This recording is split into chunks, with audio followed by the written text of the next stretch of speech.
Part 1. The capture doctor Zara Vel-Taxi pressed her 4 delicate fingers against the control panel of her research ship Scientific Glory. The red warning lights painted her pale blue skin in angry colors. The ship shook violently as it fell through. The atmosphere of the planet below. "Emergency systems failing," the computer announced in its calm voice. "Hull breach detected. Landing sequence compromised." Zara's large black eyes widened with fear. She was supposed to be conducting a simple survey mission of this unexplored world. The Galactic Federation had sent her because she was their best xenobiologist. Her people, the Velnari, were known throughout the galaxy for their brilliant minds and advanced technology. They could solve any problem with science and logic. But right now, all her knowledge meant nothing. The ship was going to crash. Come on," she whispered, trying to activate the emergency beacon. Her thin fingers moved quickly across the controls. The beacon flickered to life for just a moment, then died completely. "No! No! No!" The ground rushed up to meet her. Trees the size of skyscrapers filled her view. The ship hit the first branch with a sound like thunder. Then another, and another. Everything went black. When Zara woke up, smoke filled her nostrils. Her head pounded with pain. She could taste blood in her mouth. Slowly, she opened her eyes and saw pieces of her ship scattered around her like broken toys. The Scientific Glory was completely destroyed. Chunks of metal and twisted wire hung from the enormous trees. Some pieces still sparked with electricity. A small fire burned near what used to be the engine. Zara tried to move and gasped in pain. Her left arm was badly hurt, but nothing seemed broken.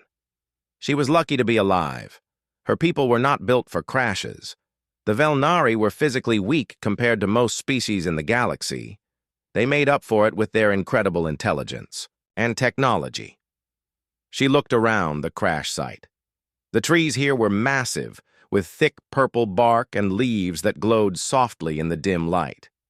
Strange sounds echoed through the jungle. Clicks, growls, and calls she had never heard before. "Emergency. Beacon," she said to herself. She had to find it and call for help. Zara crawled through the wreckage, ignoring the pain in her arm. Her universal translator was still working, attached to her collar. Her scanner was cracked, but functional. The emergency beacon was somewhere, in the main section of the ship. She found it under a piece of the hull. The beacon was crushed completely. The metal case was bent in half, and all the circuits inside were destroyed. "Perfect," she muttered. "Just perfect."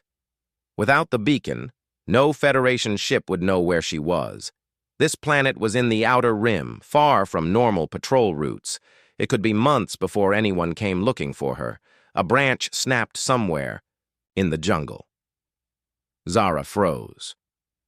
Something big was moving out there. Very big. She quickly grabbed her scanner and pointed it toward the sound. The device showed multiple life forms approaching. Large ones. Much larger than her. "Intelligent species detected," the scanner announced quietly. "Estimated height, 3 meters. Weight, approximately 200 kilograms each. Technology level, primitive." Zara felt her heart beating faster. 3 meters tall and primitive technology? That could mean trouble. In her experience, less advanced. Species were often more violent. They solved problems with force instead of logic. The sounds got closer. She could hear heavy footsteps and deep rumbling voices speaking in a language her translator couldn't understand yet. It needed more data. To figure out new languages, Zara tried to hide behind a piece of the ship's hull. Maybe they would just pass by. Maybe they wouldn't notice the crash site. A massive hand reached around the metal and pulled it away, like it weighed nothing. Zara found herself staring up at the biggest creature she had ever seen. It stood on 2 legs like a person, but it had 4 arms instead of 2. Its skin was covered in dark green scales that looked harder than armor. Yellow eyes glared down at her from a face full of sharp teeth. The creature said something in its deep, growling language. More of them appeared from behind the trees. They all looked the same, huge, powerful, and primitive. They carried spears made of wood and stone. Some had crude knives made from what looked like bone. One of them pointed at the burning wreckage and spoke excitedly. Another one pointed at Zara and made a sound that might have been laughter. "Please," Zara said, raising her hands to show she was not dangerous. "I mean no harm. I am a scientist from the Galactic Federation." The creatures looked at each other and spoke in their language. Her translator was starting to pick up some words. Sky metal, curse, demon. That didn't sound good. The largest creature, who seemed to be their leader, stepped forward. It wore a necklace made of bones and colorful feathers. Tribal markings covered its arms and face. When it spoke, the others listened carefully. "You fall from sky," it said in broken galactic standard. At least one of them could speak her language a little bit. "Yes," Zara said hopefully. "My ship crashed. I need help. I need to contact my people." The leader looked at her scanner and translator with suspicion. It said something to the others in their language. The word magic came through the translator clearly. "No, not magic," Zara said quickly. "Technology, science. I can show you how. It works." Wrong thing to say. The creatures stepped back in fear and anger. They started talking all at once, pointing at her equipment and making threatening gestures. The leader raised one of its 4 arms for silence. When it spoke again, its voice was full of authority. "Demon from sky, bring curse to tribe." "I'm not a demon," Zara protested. "I'm a scientist. I study life forms like yourselves. I want to learn about your culture." But they weren't listening anymore. 2 of the creatures grabbed her arms with their powerful hands. Even though she struggled, she was no match for their strength. They lifted her off the ground like she weighed nothing. "Sky demon must be purified," the leader announced. "Sacred flame will cleanse the curse." Zara's blood turned cold. Sacred flame? That sounded like they wanted to burn her alive. "Wait!" she shouted as they carried her away from the crash site. "You don't understand. I can help you. I have knowledge that could benefit your people." But her words meant nothing to them. To these primitive aliens, she was a creature from the sky who brought cursed metal and dark magic. The only way to protect their tribe was to destroy her. They carried her through the jungle for what felt like hours. The trees gradually gave way to cleared land and simple buildings made of wood and stone. Cook fires sent smoke into the air.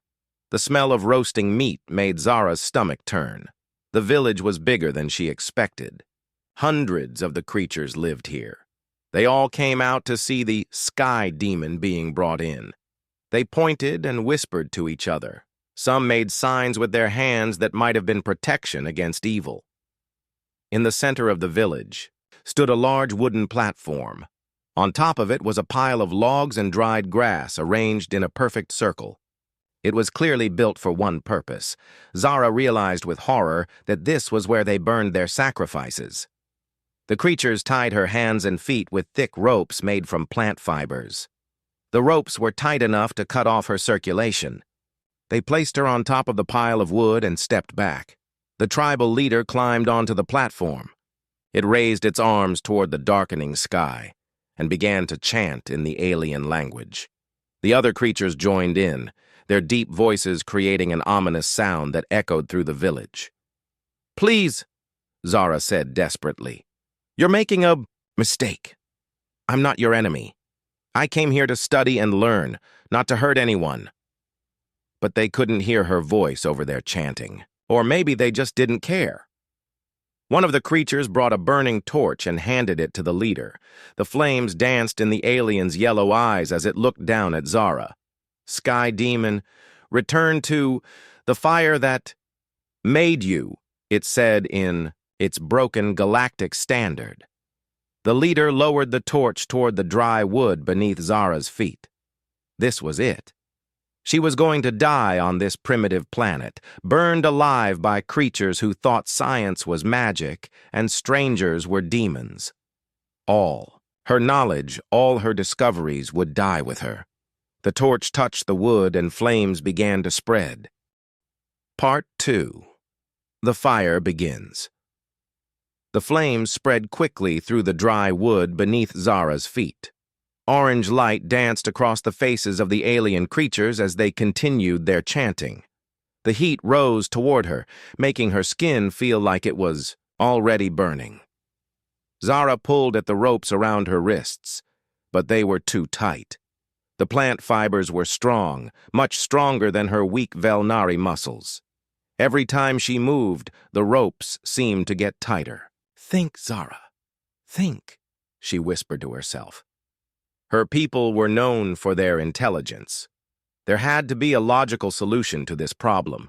She looked around the village, trying to find anything that might help her escape. The alien creatures, she decided to call them Keth Mori, based on words she heard them say, were all focused on the burning ritual. They believed they were destroying a demon from the sky. The tribal leader raised the torch higher and spoke loudly in their growling language. The translator on Zara's collar was working better now. It had learned more of their words. "Great spirits, protect us. From sky evil," the leader chanted. "Fire, cleanse, the curse. From our land." "I'm not evil," Zara shouted over the crackling flames. "I'm a scientist. I study planets and life forms. I want to help you." Some of the Kethmori looked confused by her words. A few younger ones whispered to each other, but the leader shook his massive head and pointed at her equipment. "Dark magic brings sickness to tribe," he declared. "Sky demons destroyed other villages. We will not let this happen." Zara realized they must have seen crashed ships before. Other explorers or traders who had accidents on this planet.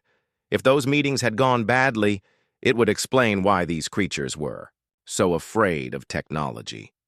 The fire was getting higher now. Smoke burned her eyes and made her cough. The heat was becoming unbearable. Her blue skin was already turning red from the flames. She tried activating her emergency beacon again, even though she knew it was broken. Maybe, just maybe, some part of it still worked. She pressed the small button on her belt with her tied hands. Nothing happened. Her scanner was still clipped to her waist. If she could somehow use it to show these creatures that she was peaceful, maybe they would stop the ritual. But how could she prove she wasn't dangerous when they thought all technology was evil magic? The flames reached the edge of the platform, where she was tied. The wood under her feet was getting hot. Soon, her clothes would catch fire.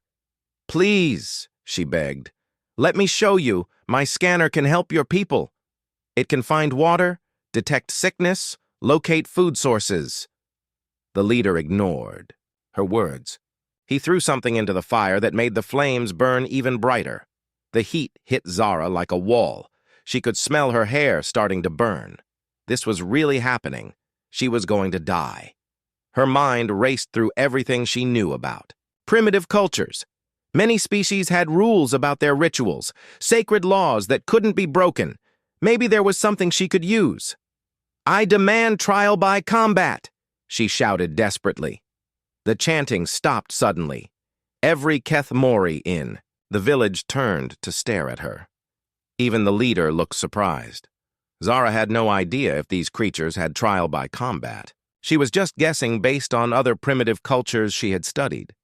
But something in their reaction told her she might have found something important. "Trial? By combat?" The leader repeated slowly in his broken galactic standard. "Yes," Zara said, trying to sound confident even though her voice shook from fear. "If I am truly a demon, then your strongest warrior should be able to defeat me easily. But if I am innocent, your spirits will protect me." The creatures began talking excitedly among themselves. The fire continued to burn, but no one was paying attention to it anymore. They were all focused on what Zara had said. An elderly Kethmori, female, approached the platform. She had more scars than the others and wore a necklace of strange stones. When she spoke, everyone listened carefully. Ancient law says, accused can demand combat, she said in their language. The translator picked up most of her words. But Sky Demon, too weak for fight. The leader nodded his massive head. Demon will burn, easier way than combat. No, Zara said quickly. The law is the law. If you don't follow your own traditions, your spirits will be angry. She was making this up as she went along, but it seemed to be working. The creatures looked worried. Primitive cultures usually took their spiritual laws very seriously. The elderly female spoke again. If Sky Demon demands combat, we must honor ancient ways. But who will fight for Demon? Fight for her? Zara's heart sank. She needed a champion, someone to fight in her place. But who would help a strange creature from the sky? I will fight for myself, she said, even though she knew it was hopeless. The smallest Kethmori was twice her size and 10 times stronger. The creatures laughed at this. Even the leader made a sound that might have been amusement. Sky Demon cannot fight Kethmori warrior, he said. Choose champion or burn now. Zara looked around the village desperately.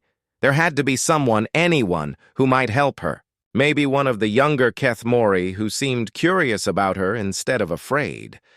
But they all looked away when she met their eyes. No one wanted to help the Sky Demon. The fire was spreading again. The heat was getting worse. Smoke made it hard to breathe. Zara could feel her consciousness starting to fade from the smoke and heat. Choose now or die. In flames, the leader demanded. Zara closed her eyes. This was the end. Her brilliant mind, all her scientific knowledge, would be destroyed by primitive fear and superstition. The irony wasn't lost on her. The most advanced civilization in the galaxy, defeated by creatures who still used stone tools. A branch cracked in the jungle beyond the village. Zara opened her eyes and looked toward the sound. The Kethmori had heard it too. Several of them turned to peer into the darkness between the trees. Another branch broke, then another. Something big was moving through the jungle, coming toward the village. The Kethmori grabbed their spears and formed a defensive circle around the burning platform. What comes in night? The leader asked nervously. The sounds got closer. Heavy footsteps crunched through dead leaves. But these footsteps sounded different from the Kethmori. Lighter, faster, more careful. A figure emerged from the jungle, into the circle of firelight. Zara gasped. It was definitely not a Kethmori. This creature walked on 2 legs but was much smaller than the tribal aliens. It was about average height compared to most galactic species, but looked tiny next to the massive Kethmori. The newcomer's skin was a light brown color, not scaled like the Kethmori. Hair covered the top of its head and face. It wore strange clothing that looked like it was made from pieces of different materials stitched together. Most interesting of all, it carried tools that Zara recognized as advanced technology. Not as advanced as Federation equipment, but much more sophisticated than the stone spears of the Kethmori. Human, her scanner whispered quietly, analyzing the newcomer. Species, Homo sapiens. Origin, planet Earth, Sector 7. A human? Here? Earth was supposed to be a primitive world on the edge of known space. Humans had barely achieved spaceflight. What was one of them doing on this remote planet?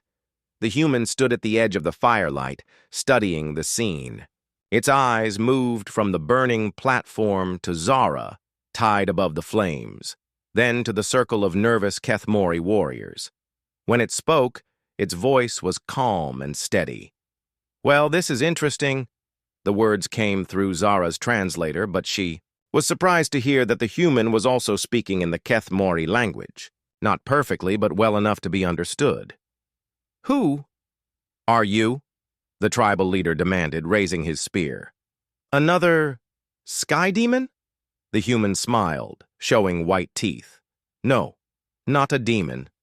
Just a man who's been watching your village for a while. I'm curious about your ceremony.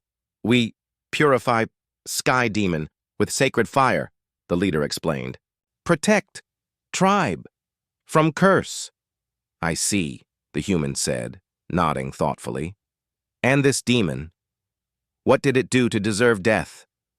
"Brought cursed metal from sky. Dark magic will bring sickness and death." The human walked closer to the platform, ignoring the spears pointed at him. He looked up at Zara with dark eyes that seemed to see everything. "Doesn't look very demonic to me," he said. "Looks like someone who needs help." Hope flared in Zara's chest. Maybe this human would try to save her. But what could one small creature do against an entire village of warriors? The human turned back to the tribal leader. When he spoke again, his voice was different. Stronger. More commanding. "I challenge your judgment," he declared. "I claim this sky visitor as my prize through trial by combat." The village fell completely silent. Even the crackling of the fire seemed quieter. The tribal leader stared at the human in amazement. "You would fight for Sky Demon?" "I would fight for what's right," the human replied, "and burning innocent travelers isn't right." "You are small and weak," the leader pointed out. "Kethmori warriors will crush you easily." The human's smile grew wider. "We'll see about that." Part 3. The Human's Gambit. The tribal leader stared at the human for a long moment. The other Kethmori warriors whispered nervously to each other. No one had ever seen a creature like this one before. "You speak our tongue," the leader said, slowly. "How do you know our ways?" The human stepped closer to the fire. The orange light made his face look serious and determined. "I've been watching your people for 3 years. I know your laws. I know your customs. And I know that when someone demands trial by combat for another person, you have to accept." Zara watched from above the flames with amazement. 3 years? This human had been living on this planet for 3 years? How was that possible? Humans were supposed to be a primitive species that had barely left their own world. The elderly female who had spoken before moved forward. Her scarred face was thoughtful as she studied the human. "Ancient law is clear," she said in the Kethmori language. "Outsider can fight for accused if both accept terms." "I accept," the human said immediately. All eyes turned to Zara. The fire was getting worse, and smoke was making it hard to think clearly, but she managed to speak through her coughing. I accept too." The tribal leader looked angry, but he couldn't argue with his own laws. He spoke to the elderly female in their language too quickly for Zara's translator to follow all the words. But she caught enough to understand they were discussing the rules of combat. "Very well," the leader announced finally. "Human will fight for Sky Demon. If human wins, Sky Demon goes free. If human dies, Sky Demon burns, and human feeds the spirits." "Fair enough," the human said. He didn't sound worried at all. Either he was very brave or very stupid. "Choose your warrior," the human told the leader. The leader smiled, showing his sharp teeth. It was not a friendly smile. I will fight myself. Several of the Kathmori made sounds of approval. Their leader was clearly their strongest fighter. He stood almost 4 meters tall, and his 4 arms were thick with muscle. His scales looked like natural armor. When he picked up his war spear, it was as long as the human was tall. The human nodded calmly. Good. Let's get started. Wait! The elderly female called out. Combat! Must follow. Ancient rules. No weapons. That shoot. From distance. No poison, no magic. She looked directly at the human's strange equipment when she said the word magic. Of course, the human agreed. He began removing items from his belt and placing them on the ground. A device that looked like a weapon, some kind of scanner, a few other tools that Zara couldn't identify. When he was finished, he stood wearing only simple clothes and carrying nothing but a long knife made from some kind of metal. This is all I need, he said. The Kathmori warriors laughed. Their leader was carrying a spear longer than the human was tall, plus a heavy war club and a shield made from thick hide. The human looked like a child next to him. The fire under Zara was spreading, but several Kathmori quickly moved her platform away from the flames. They needed to keep her alive until the combat was finished. If the human won, she would go free. If he lost, they would throw her back into the fire. The 2 fighters moved to the center of the village. The Kathmori formed a circle around them, chanting and beating on drums. The sound was loud enough to shake the ground. Last chance! Human, the leader growled. Walk aways and live. Not going to happen, the human replied. I don't leave people to burn.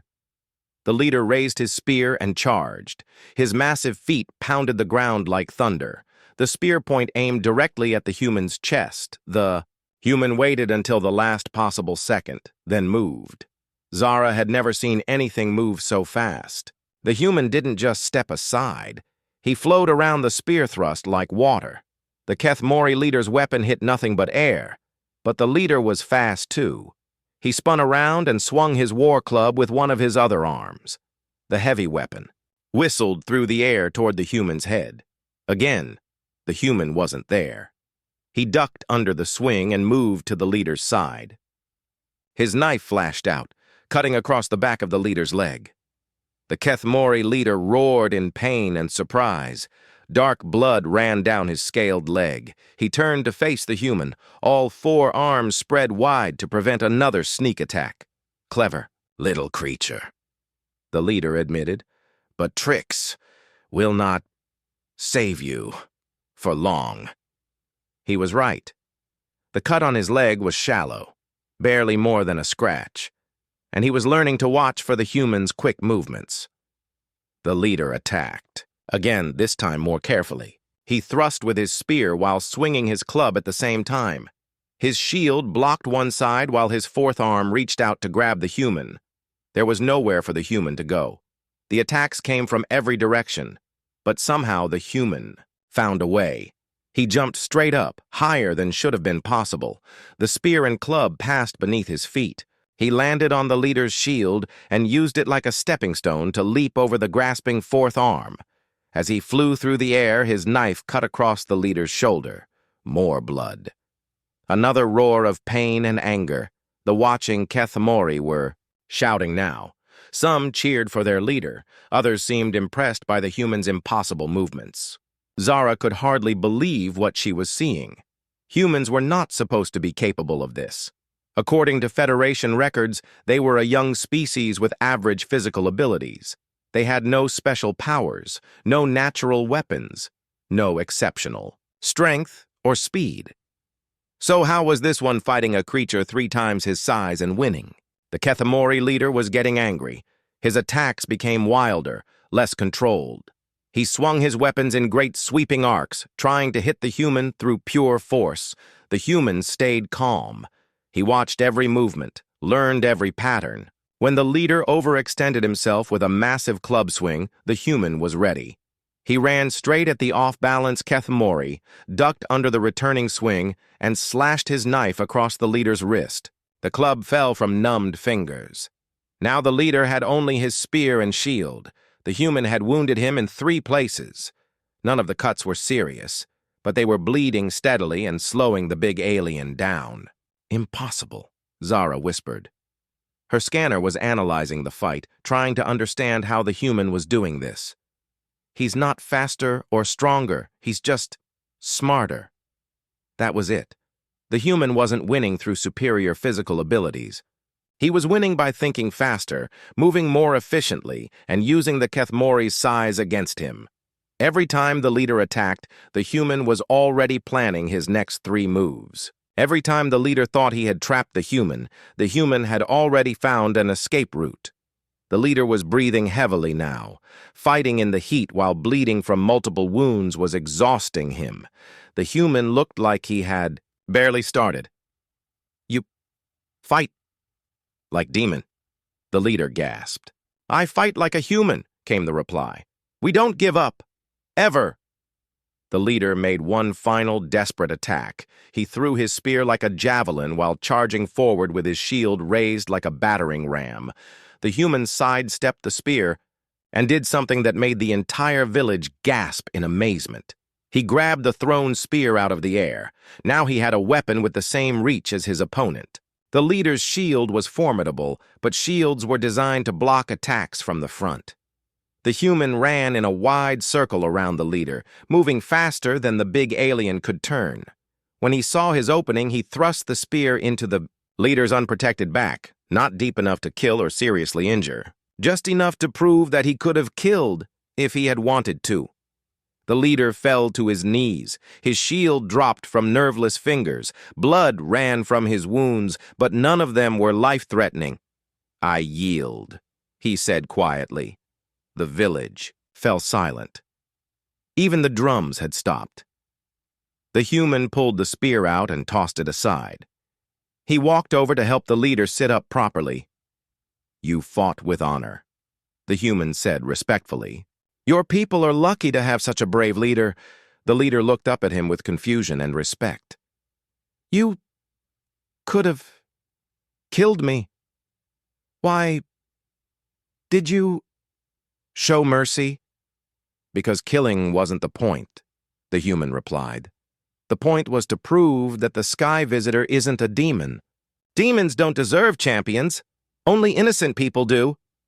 The elderly female approached them slowly. Her ancient eyes studied the human with new understanding. "Combat is finished," she announced to the village. "Human has won. Sky demon goes free as law demands." Several Kethmori hurried to untie Zara and help her down from the platform. Her legs were weak from fear and smoke, but she managed to stand. The human walked over to her and smiled. "You okay?" Yes, I think so," Zara stammered. "Thank you. You saved my life. But who are you? What are you doing on this planet?" The human extended his hand in what she recognized as a human greeting gesture. "Marcus Chen, formerly of the Earth Colonial Marines. Currently just trying to survive on this rock." "Colonial Marines?" Zara shook his hand awkwardly with her 4 fingers. "But Earth hasn't developed space military forces yet." Marcus's smile became sad. "Tell that to the pirates who shot down our transport 3 years ago. I've been stranded here ever since." He looked around at the Kethmori who were helping their injured leader to his feet. "Come on," Marcus said. "We should get out of here before they decide they don't like their laws after all." Part 4. The Unlikely Alliance. Marcus led Zara away from the village as fast as her weak legs could carry her. Behind them, the Kethmori were still talking loudly about the combat. Some sounded angry, others sounded amazed. All of them sounded confused. "Are they going to follow us?" Zara asked, looking back nervously.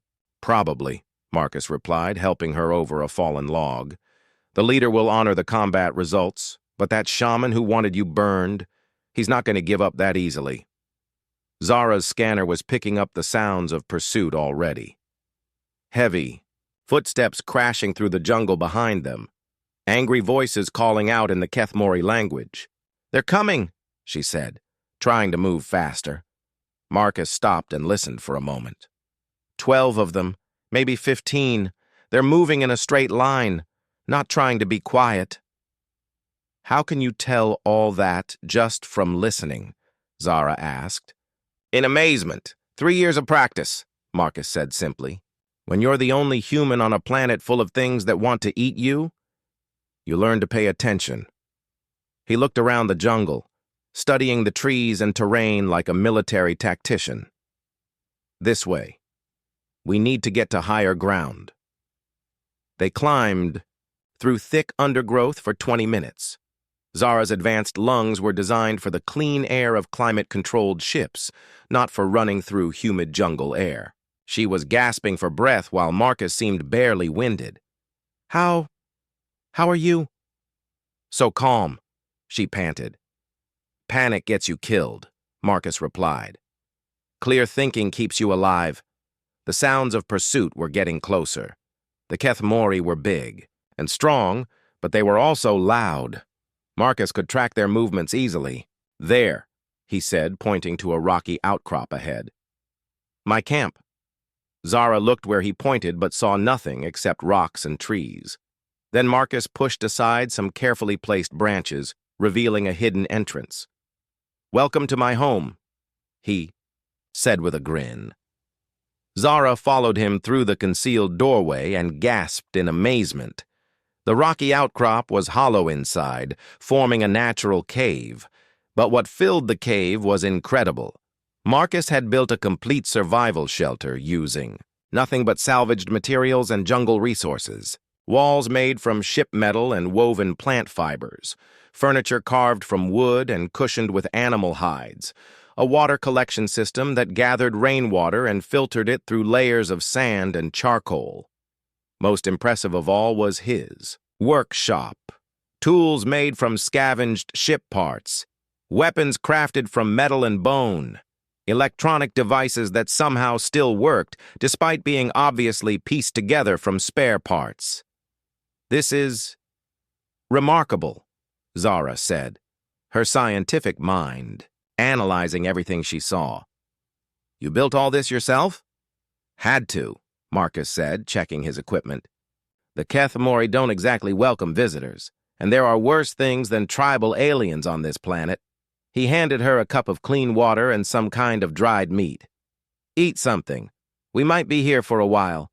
Zara ate gratefully while studying Marcus's shelter. According to everything she knew about humans, this should have been impossible.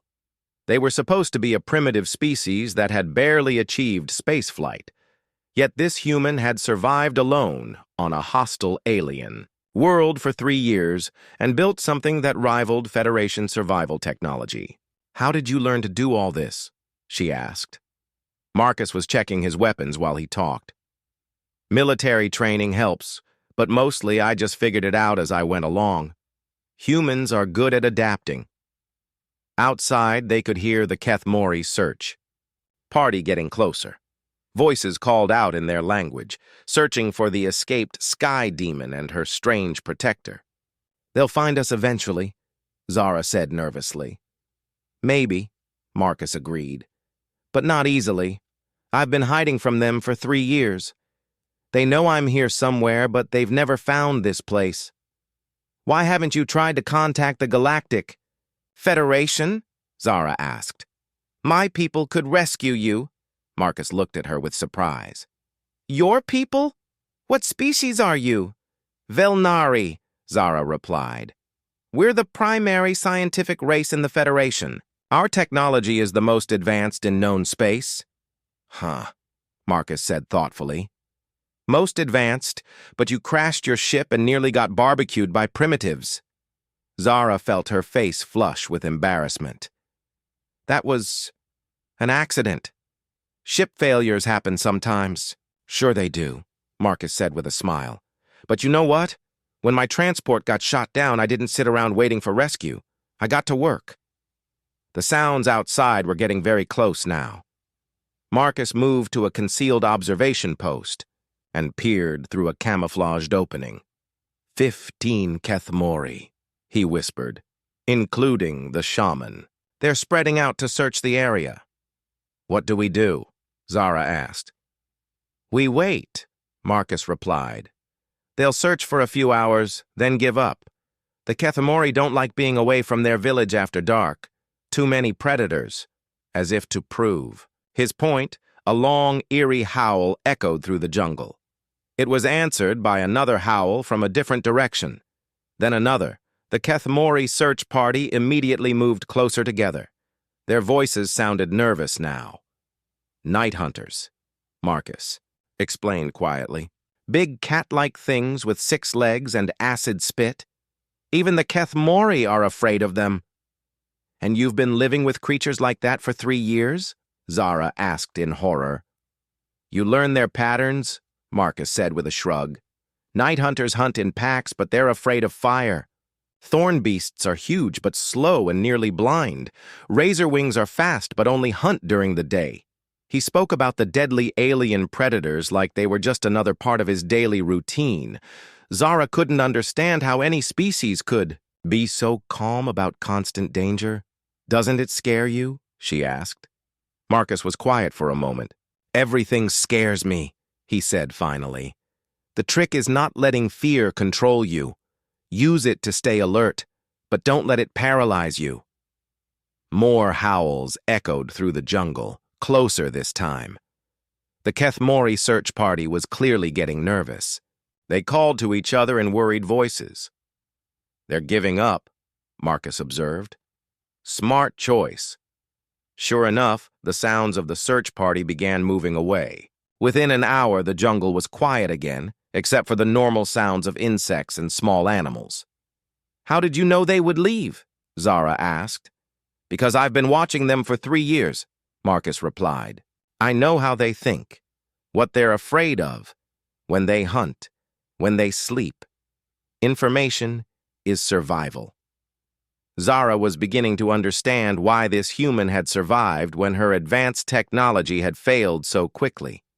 It wasn't just about having better tools. It was about understanding the environment and adapting to it. Tell me about your ship, Marcus said. Is there anything salvageable from the crash? I don't think so, Zara replied sadly. The hull was breached in multiple places. The power core was damaged. Even if we could repair it, the navigation system was completely destroyed. What about communications? Emergency beacon? Destroyed? In the crash, Marcus nodded thoughtfully. So we're both stranded. I'm afraid so, unless a Federation ship happens to patrol this sector, which could take months or even years. Then we better make the best of it, Marcus said. This planet isn't so bad once you learn the rules. Over the next few hours, Marcus showed Zara how he had learned to survive. He had mapped the movements of different predator species. He knew which plants were edible and which were poisonous. He had established trading relationships with some of the smaller Kethemori tribes by offering them tools and weapons in exchange for information and safe passage. You've done all this without any advanced technology? Zara asked, amazed. I had some equipment from the transport, Marcus admitted, but most of it broke down after the first year. I learned to make do with what I could find or build. Zara looked around the shelter again with new understanding. This wasn't just impressive for a primitive human. This was impressive for any species. Marcus had taken a hopeless situation and turned it into a functioning survival base. Why are you helping me? She asked suddenly. Marcus looked surprised by the question. You needed help. That's enough. But I'm an alien. My species is completely different from yours. We've never even met before. So, Marcus said, you're intelligent. You were in trouble. Helping people in trouble is just what you do. Not all species think that way, Zara pointed out. Then they're missing out, Marcus replied simply. As night fell, Marcus prepared defensive measures around the shelter. Motion sensors made from salvaged electronics. Noisemakers to scare away predators. Tripwires connected to alarms. The Kethemori won't try anything tonight, he explained. But tomorrow they might send a larger search party. We should be ready to move if necessary. Where would we go? Zara asked. Marcus pulled out a hand-drawn map of the local area. It showed terrain features, predator territories, water sources, and the locations of various Keth-Mori settlements. "There are other tribes," he said. "Some are more reasonable than the one that tried to burn you. The Kethvani to the east trade with outsiders.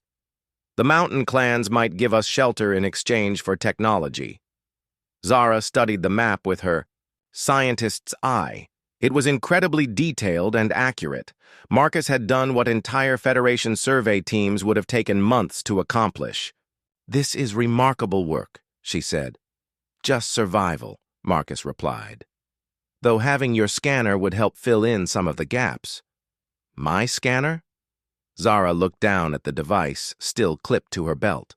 "Of course, I can map the entire continent." Part 5. The Revelation. 2 weeks after the rescue from the burning platform, Zara watched Marcus work on her damaged communication equipment. His hands moved with careful precision as he connected salvaged circuits to her Federation technology. "Try it now," he said, stepping back from the makeshift device. Zara activated the communicator. Static filled the air for a moment, then cleared into the familiar sound of Federation emergency frequencies. "This is Dr. Zara Veltaxi of the research vessel Scientific Glory," she spoke into the device. "Emergency beacon activated. Requesting immediate assistance." The response came within minutes. "Dr. Veltaxi, this is Captain Thex Ara of the Federation ship Bright Hope. We received your distress signal. What is your status?"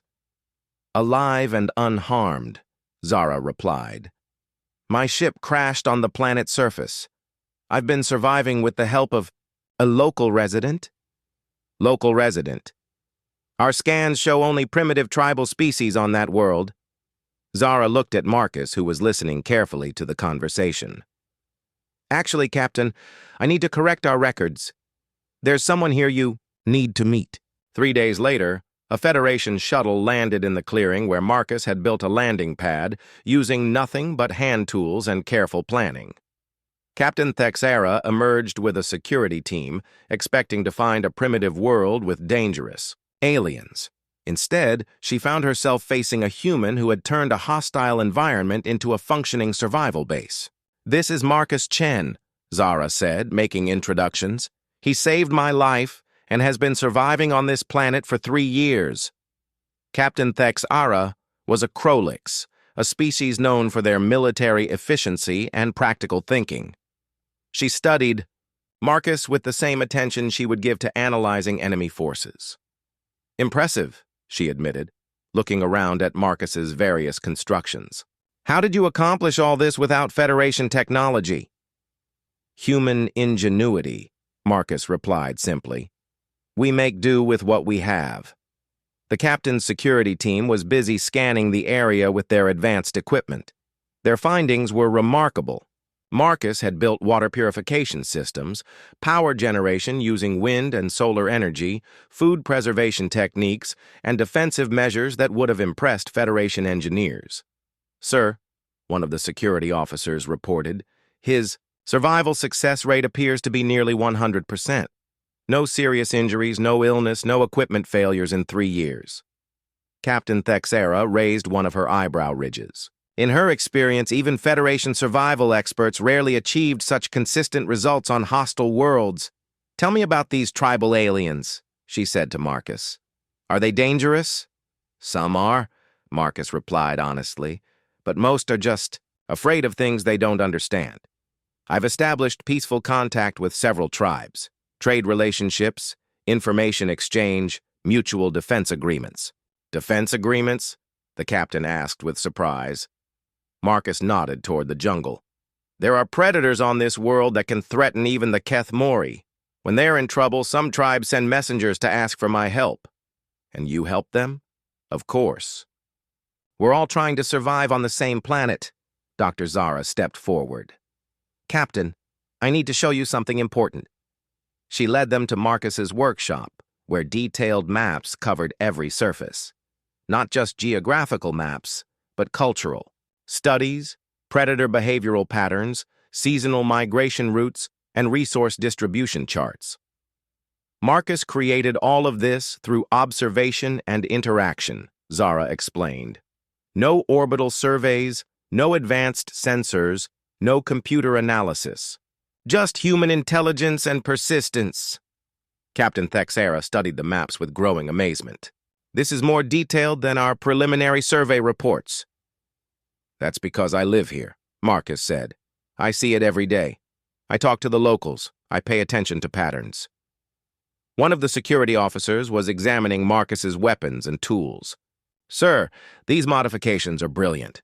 He's improved the efficiency of standard equipment by at least 30%. How? The captain asked. Marcus shrugged. Things break out here. You learn to fix them better than they were before, or you die. Over the next few hours, Captain Thexera interviewed Marcus extensively. She wanted to understand how one human had achieved what Federation survival experts would consider impossible. What's your secret? She finally asked. No secret, Marcus replied. Humans don't give up. When something doesn't work, we find another way. When that doesn't work, we find another way. We keep trying until something does work. But surely you considered calling for rescue? Marcus looked confused. How? My communication equipment was destroyed in the crash. Besides, by the time I could have built a transmitter powerful enough to reach Federation space, I was already settled here. Settled? Dr. Zara asked. You mean you chose to stay? Not exactly chose, Marcus said thoughtfully. But I adapted. This is my home now. These tribes are my neighbors. I have responsibilities here. Captain Thexera exchanged glances with her. Security team.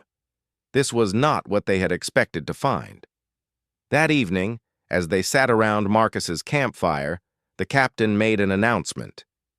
Mr. Chen, the Federation would like to offer you immediate transport to any civilized world, full medical treatment, psychological counseling, and assistance in returning to human space. Thank you, Marcus said politely. But I think I'll stay. Stay? Dr. Zara was shocked. Marcus, you could come with us. See the galaxy. Your people would be amazed by what you've accomplished. Maybe someday, Marcus replied. But right now, the Kethamori are facing problems they can't solve alone. There's a disease affecting their food crops. Predator populations are increasing. Some tribes are talking about war. Those aren't your problems, Captain Thexera pointed. Out! Yes, they are, Marcus said firmly. I live here. Their problems are my problems. Dr. Zara understood something then that hadn't occurred to her before. Marcus wasn't just surviving on this planet. He was building something, creating relationships, making a difference. Captain, she said suddenly, what if we approach this differently? What do you mean? Instead of rescuing Marcus, what if we learned from him? What if the Federation established a research station here with Marcus as our cultural liaison? Captain Thexera considered this idea. The Federation is always interested in new worlds, but this planet was classified as too primitive for normal contact protocols. That classification needs to be changed, Zara said. The Kethamori may use stone tools, but they have complex social structures, advanced agricultural techniques, and sophisticated artistic traditions. They deserve respect, not dismissal. Marcus nodded approvingly. That's what I've been trying to tell them for 3 years. Over the next several days, Captain Thexera observed Marcus's interactions with the local tribes. She watched him mediate disputes, provide technical assistance, and serve as an ambassador between groups that had been enemies for generations. When a Kethamori messenger arrived asking for help with a night hunter pack that was threatening their village, Marcus didn't hesitate. He gathered his equipment and prepared to leave immediately. I'm coming with you, Dr. Zara announced. It's dangerous, Marcus warned. Then I'll learn from watching you handle danger, she replied. Captain Thexera made a decision. We're all going. I want to see how you resolve this situation. The Night Hunter problem turned out to be complex. The pack was hunting in Keth Mori territory because their normal prey had been driven away by volcanic activity in the mountains. Simply killing the predators would disrupt the local ecosystem. Marcus's solution was typically human. Instead of fighting the problem, he changed the rules. Working with the Keth Mori and using Dr. Zara's scientific knowledge, he created a barrier system that guided the night hunters toward an uninhabited valley where prey was more abundant. The predators got what they needed. The Keth Mori got their safety, and the ecosystem remained balanced. Remarkable, Captain Thexara admitted, as they watched the last night hunter disappear into the new territory. You solved a problem that would have required military intervention anywhere else in Federation space. Violence is usually the most expensive solution, Marcus replied. Sometimes it's necessary, but it should never be the first choice. When they returned to Marcus's camp, Captain Thexara made her final decision. Mr. Chen, the Federation would like to offer you a position as Special Cultural Advisor. You would remain on this planet, but with full Federation support and resources. Dr. Veltaxi has volunteered to serve as your scientific partner. Marcus looked at Zara with surprise. You want to stay too? I want to learn, she said simply. My people pride themselves on being the most advanced species in the galaxy. But you've shown me that intelligence isn't just about technology. It's about understanding, adaptation, and never giving up. There's one condition, Captain Thexara added. You'll be expected to train other Federation personnel in your methods. Marcus smiled. Human methods? Problem-solving through persistence and creativity. Cultural integration through respect and patience. Survival through adaptation rather than domination. I can do that, Marcus agreed. 6 months later, the Marcus Chen Cultural Research Station had become one of the most successful Federation outposts in the galaxy. Scientists from dozens of species came to study human survival techniques and cultural integration methods. The Keth Mori had accepted Federation membership as a protected